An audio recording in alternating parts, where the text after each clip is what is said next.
Shut up and sit down.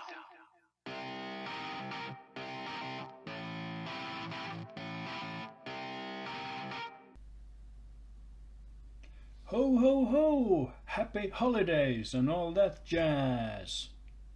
That sounded bad.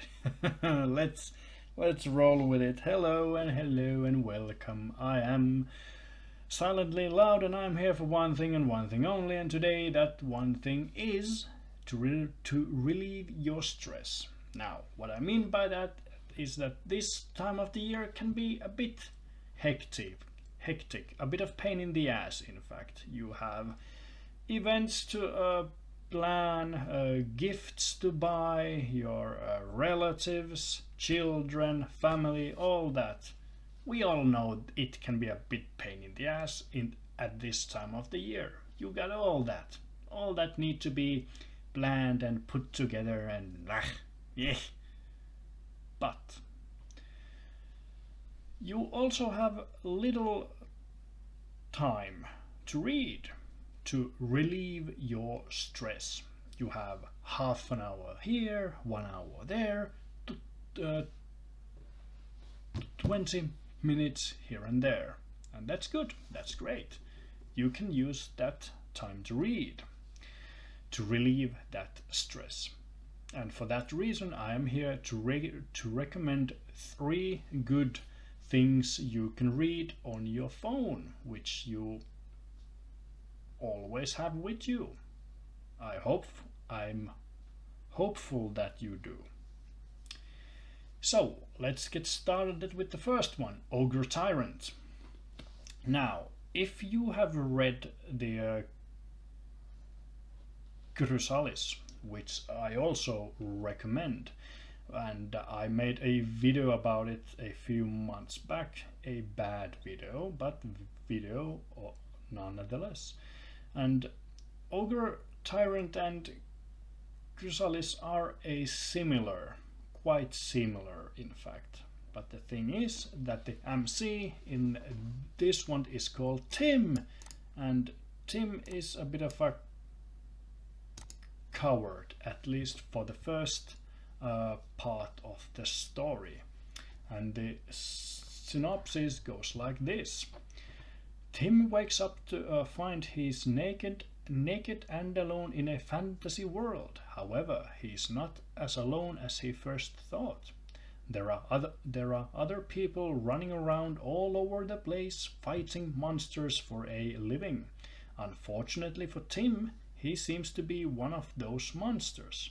Desperate for any degree of safety and normalcy he can find, Tim must tread a fine line between freedom and subservience to survive, all while trying to keep alive a trio of adventurers hell-bent on becoming legends. However, unfortunately for Tim, he's not the only one from Earth to awaken in this world, and other awakened aren't nearly so benevolent. Okay, so that's the synopsis, and while I agree with some of that, there was this point, this Tim must tread a fine line between freedom and subservience to survive, all while trying to keep alive a trio of adventurers hell-bent on becoming legends. Now, that is true for the first arc of the story, but after that things change a bit. We get to go a little bit of a kingdom building, a bit of romance, even just a tiny bit. Don't worry, it's good. I love it. Not criticizing them for that, not one bit. And yeah, it is basically this growth type of a thing that Tim grows to be stronger and stronger and more mature and confident in himself and his skills. And yeah, it's an amazing read. I hope you do pick it up, and if you enjoyed this, I can also wholeheartedly recommend Chrysalis. Chrysalis is one of the best things I've read in a while. Either way, that's the first one. Now let's go to the second one. The second one is called Chaos Air, which that name makes me cringe. I think it should be Air of Chaos, but no. Either way, the author is Eve of Chaos. Now he also has a second story he's writing, which is called Birth of the Demonic Sword, and that thing is good. Yeah, I like it. I have read all the chapters that have come out, but it is over 2,000 chapters. Now, I'm not saying it's a bad thing, I'm just saying that the concept that that thing is built upon, it's getting a bit stale, for sure. But this Chaos Air it's good one.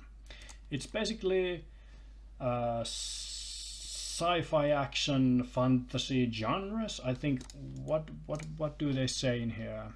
Chaos Air novel is popular light novel covering sci-fi action and fantasy genres, written by author Eve of Chaos. Yeah, that is true. When the tags are magic, aliens, special abilities, monsters, anti-hero, protagonist. Yeah, in a way, yeah, I guess we could argue that. Yeah, a futuristic setting, post-apocalyptic. Yeah, a bit maybe. Weak to strong character growth. Port rich. Well, he's not rich yet, so I guess that's coming. Either way, the summary is a reoccurring nightmare afflicted Khan's nights since the second impact. His dreams replayed the scenes of the crash of the Nox spaceship, an alien race that the humans had defeated 500 years ago. Khan's life had turned upside down after the tragedy. His mother had died during the incident, and the Nox toxic mana had infected him. His father had managed to save him, but they ended up losing their home and name in the process. The nightmares wouldn't let Khan forget about the Nox, so he set his mind to join the global army and learn to wield mana. He had to put an end to those dreams, even if that meant hunting down that alien race through the stars. Now that is the setting. Basically, our main character is hellbent on revenge on this alien race called the Nox. And in these 277 chapters that have come out, we have not met them, and I guess we won't in a long time.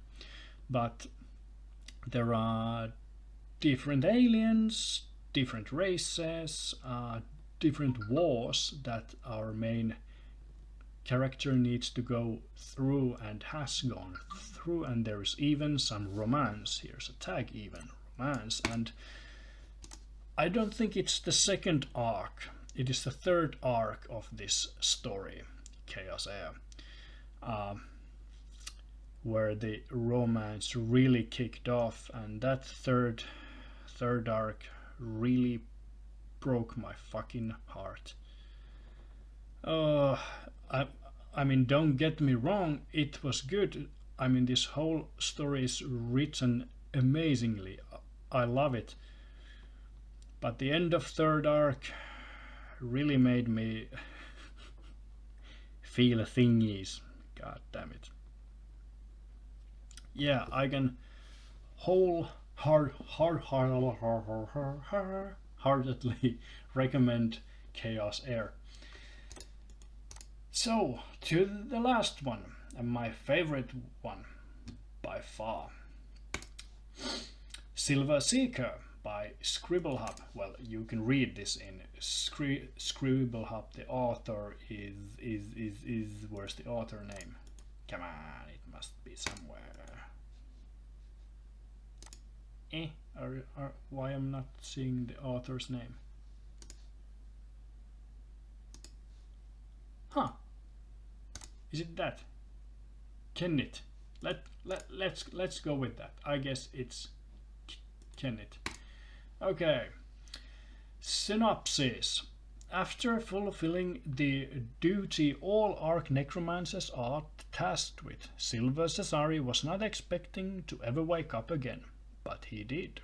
And after crawling his way back into the land of the living, he's alive once again, in a strange land, a strange time, and with a strange floating screen on front of his new face. Either through plan or chance, he's alive again and planning to enjoy himself to his heart's content. The story isn't grim dark, but it's not all sunshine and rainbows either. There will be light-hearted and positive moments as well as some sad ones. I can guarantee you that. That being said, it's a whole lot more light than dark. Now, let's all of this synopsis here. Let's put it in here and cram it into a ball and throw it to the fucking corner. Not that I disagree with anything that is here. And now what I mean by that is that this here, it isn't exactly wrong, but it doesn't tell you anything about how our story begins and what kind of a character this Silver Cesari is. Now, the way our story begins is that they have this group of immortals, basically, and they get killed. And I know that sounds a bit weird, but when people get that much power, there is always some way to kill you. So that's what happens. These guys get a bit betrayed, and for some reason and somehow Silver wakes up. And this story is basically Silver is hell-bent on finding out what happened, how it happened, and he wants to get revenge and also find out if his friends survived. And for that goal, he's willing to do anything and everything. Every bad thing in the book, everything. He's willing to do anything and all the things for his loved ones. And for times, it can be dark. It really can be dark and a bit gore. But there are also very light-hearted stuff in there. And it is just written beautifully. I'm quite amazed, as always, by Silver Seeker. It is a fucking great story. Either way, that's the last one. Silver Seeker, my favorite by a long shot. We had first one is Ogre Tyrant. I hope you will pick it up. Chaos Heir. I hate that name. It should be Heir of Chaos in my mind. And then the last one, Silver Seeker. Now, I hope you pick some of these up and read them whenever you have time. If you have time. Hopefully you do. But I think that's it for now. These are my recommendations. Hopefully you love them. If you did, like and subscribe. Tell me about them. What did you think about them? All of that jazz. Either way, thank you for watching and see you next time. Bye. Shut up and sit down.